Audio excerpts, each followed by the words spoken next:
এক নম্বর ফায়দা হইল যে এই 2 রাকাত নামাজ পড়ার যদি আমি শুরু করি তাহলে অন্তত কমাস কম আমার রাতের ঘুমটা অজু সহ হবে। আমি ঘুমানোর আগে পড়বো না, তাহলে আমি অজু করে আসছি, অজু করে এসে যখন নামাজ পড়ে শোবো তাহলে আমার ঘুমটা কি হবে? অজু সহ হয়ে গেল না? অজু সহ যদি কেউ ঘুমায় রাত্রে মারা গেলে শাহাদাতের নসিব হয়। এই একটা বিশাল ফায়দা হয়ে গেল। 2 নম্বর ফায়দা হইল, এরপরে আসতেছে আমরা বলতেছি যে আরেকটা নামাজ যেটাকে বলা হয় একদম ওই রাতের শেষে, মানে ঘুম থেকে উঠে শেষ রাতে নামাজ পড়া। একটা তো হলো ঘুমানোর আগে, যেটাকে সলাতুল লাইল বলে, এই জন্য তারাবির নামাজও এর অন্তর্ভুক্ত। আর আরেকটা হলো কিয়ামুল লাইল, এটাকে বলা হয় যে নামাজ ঘুম থেকে উঠে শেষ রাতে পড়া হয়। এটাকে আমরা আমাদের পরিভাষায় তাহাজ্জুদ বলি। এই নামাজ ফরজ এবং ওয়াজিবের পরে সব থেকে গুরুত্বপূর্ণ, সব থেকে বেশি ফজিলতপূর্ণ নামাজ। ফরজ এবং ওয়াজিবের পরে সব থেকে ফজিলতপূর্ণ নামাজ হলো তাহাজ্জুদের নামাজ। কিন্তু এই নামাজ আমরা অনেকে কি করি না, পড়তে পারি না। অথচ নফল নামাজের মধ্যে সব থেকে ফজিলতের নামাজ তাহাজ্জুদ। ওই সময়টাই সব থেকে বরকতপূর্ণ। এই জন্য আসলে আমরা যে পড়ি না তা না, আসল কথা হইল যে পড়ার তৌফিক হয় না, আল্লাহর পক্ষ থেকে কি হয় না, যে সবাই তো আর এমন না। দেখুন ওই টাইমটা বড় মূল্যবান টাইম, বড় গুরুত্বপূর্ণ টাইম। ওই সময় আল্লাহ পাক প্রথম আসমানে নেমে আসেন, এসে ডাকতে থাকেন, আলা মিন মুস্তাগফিরিন ফাগফির আলা, আলা মিন মুস্তারজিকিন ফারজুকহু, আলা মিন মুবতালান ফাওয়াফিহু, আলা কাযা আলা কাযা হাত্তা সালাহ। এক একটা সমস্যা নিয়ে ডাকতে থাকে যে কেউ কি আসো, তোমার এই সমস্যা যদি থাকে আমার কাছে চাও, আমি দেওয়ার জন্য চলে আসছি। আচ্ছা এই সমস্যা, তোমার গুনাহ মাফ করানো লাগবে, তোমার রুজি বৃদ্ধি করা লাগবে, তুমি এই বিপদে আছো, তোমার রোগ ভালো করতে হবে, এরকম এক একটা সমস্যা নিয়ে আল্লাহ ডাকতে থাকেন। যে সমস্যা কারো থাকলে আমি আসছি দেওয়ার জন্য, আমার কাছে চেয়ে নাও। এইভাবে সুবহে সাদেক পর্যন্ত আল্লাহ ডাকতে থাকে। তো যে টাইমে আল্লাহ পাক দুনিয়ার আসমানকে কোরআনে বলা হয়েছে আমাদের ছাদ, পৃথিবী হইল আমাদের বসবাসের জায়গা, আর পৃথিবীর যে আসমান, প্রথম আসমান, এটাকে কি বলা হয়েছে কোরআনে? ছাদ বলা হয়েছে। এর অর্থ কি? যে আল্লাহ আমার বাড়ির চলে আসে, আমার ছাদে চলে আসেন। মানে কি? আমারে দেওয়ার জন্য যদি আমার এলাকার এমপি, প্রধানমন্ত্রী যদি আমার বাড়ি চলে আসে যে তোমার কোনো প্রয়োজন থাকলে বলো, আমি পূরণ করব, এই সময় যদি আমি কম্বল মুড়ি দিয়ে ঘুমাই, তাহলে আমার থেকে হতভাগা আর কেউ থাকবে? এই জন্য চেষ্টা করা দরকার। আমাদের তো আলহামদুলিল্লাহ অধিকাংশেরই বয়স হয়ে গেছে বেশি।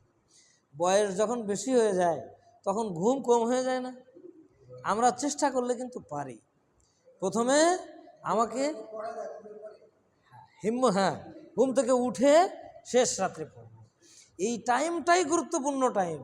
এজন্যই দেখবেন এই টাইমে কোনো ফাসেক ফুজ্জারদের জেগে থাকার তৌফিক হয় না। এই টাইম ফাসেক ফুজ্জারদের জেগে থাকার তৌফিক হয় না। যেমন দুনিয়ার মদখোর, এরপরে চোর, লুচ্চো, লম্পট, এরা ওই নাইট ক্লাবে যে এদিক সেদিক করে 12টা 1টা 2টোই বাস। এরপরে কি? হ্যাঁ, তখন তো নেককারদের জাগার সময়। এই জন্য ওই সময় কোনো ফাসেক ফুজ্জার জেগে থাকুক, এটা আল্লাহ কি করেন না। আর ওই সময়টা হলো আল্লাহর বিশেষ রহমত নাজিলের সময়। এজন্য দেখবেন যে মানুষটা একেবারেই খুব অসুস্থ, সারা রাত কষ্টে কাতরাচ্ছে, এই মানুষটাও দেখবেন শেষ রাতে এও আরামের ঘুম ঘুমায় যায়। বিশ্বাস নয়, হাসপাতালে যে খোঁজ নেবেন, সারা রাত কাতরাচ্ছে, কিন্তু যখন ওই শেষ রাত হয় তখন খুব ঘুম আসে। কারণ ওই সময় আল্লাহ রব্বুল ইজ্জতের বিশেষ রহমত নাজিল হতে থাকে। এই জন্য আল্লাহ চান না যে এই সময় আমার অপছন্দনীয় কোনো বান্দা জেগে থাকুক। আল্লাহ পাক শুধু যাদেরকে মহাব্বত করেন, যাদেরকে পছন্দ করেন, তাদেরকেই ওই সময় ওঠার তৌফিক দেন। এই জন্য আমাকে চেষ্টা করতে হবে আমি যেন আল্লাহ রব্বুল ইজ্জতের এই পছন্দনীয় বান্দাদের তালিকায় চলে যাই, অন্তত ইচ্ছা করে। আর এটা হিম্মতের ব্যাপার, কোনো সমস্যা না। শুধুমাত্র 2-4 দিন একটু কষ্ট হবে, প্রথম 2 সপ্তাহ কষ্ট হবে, এরপর আর আপনার ইচ্ছা না থাকলেও দেখবেন চোখ খুলে যাবে, ঘুম ভেঙে যাবে অটোমেটিক। এই যে দেখেন না এখন, রাত 12টার পর থেকে আপনি শুরু করবেন। এখন আমরা দেখি যে এখন ফজরের রক্ত হয় কয়টায়? প্রায় আপনার 4টে 55 দিকে ফজরের রক্ত হচ্ছে, 4:55। আচ্ছা, আজ থেকে 2 মাস আগেও, 2 মাস 3 মাস আগে, 4 মাস আগে আমাদের ফজরের নামাজ পড়ার জন্য আমাদের উঠা লাগতো কয়টায়? 3:30, 4টে উঠা লাগতো না? তা না হলে ফজরের জামাত পাতাম না আমরা। 4টেই যখন ফজরের জামাত হয়েছে, তখনও তো আমরা 4টে নামাজ পড়তে আসছি না? তাহলে উঠছি কয়টায়? 3:30। তার মানে আমি তো 3:30 উঠে অভ্যস্ত। আমি যদি সেই 3:30 উঠাটাকেও ধরে রাখি, তাহলেও এখন প্রায় 1.5 ঘন্টা টাইম।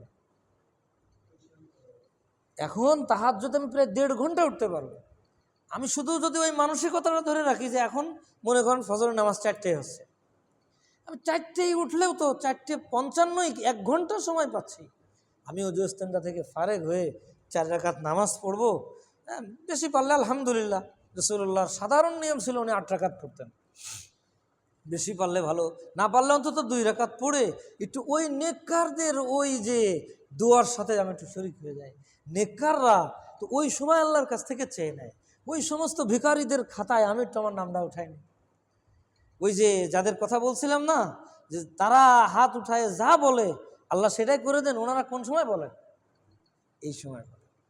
ওই যে আব্দুল কাদের জিলানী রহমাতুল্লাহ আলাইহির একটা কিচ্ছা আছে, নফাতুল উনস, ওনার জীবনী, এর মধ্যে লিখছেন যে ওনার একজন মুরিদ ছিল, যে মুরিদ এক এলাকার বাদশা ছিল। তো তার একটা এলাকার জমিদারি ছিল, যে এলাকার নাম ছিল নিমরোজ। এর অর্থ হইল অর্ধদিন, শাব্দিক অর্থ, কিন্তু ওই এলাকার নাম নিমরোজ।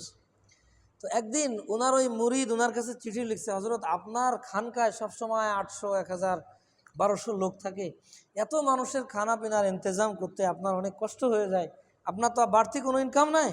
তো আমি এই এলাকার জমিদারিটা আপনার নামে লিখে দিতে যাচ্ছি, যে এখানকার যে ইনকাম হবে এই ইনকাম দিয়ে খানকার কি চলবে, নিজাম চলবে, এর খরচ এখান থেকে যাবে।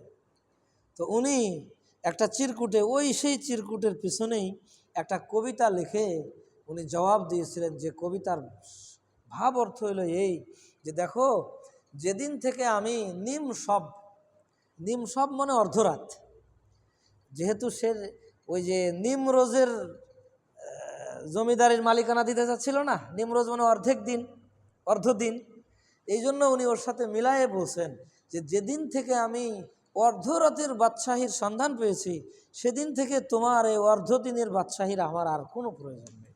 মানে শেষ রাতে উঠে আমি যে 2 রাকাত নামাজ পড়ে আল্লাহরে বলি, আল্লাহ, এই যে আমার সামনে 800, 1000 মানুষ, এরা আমার আশায় খানকায় থাকে,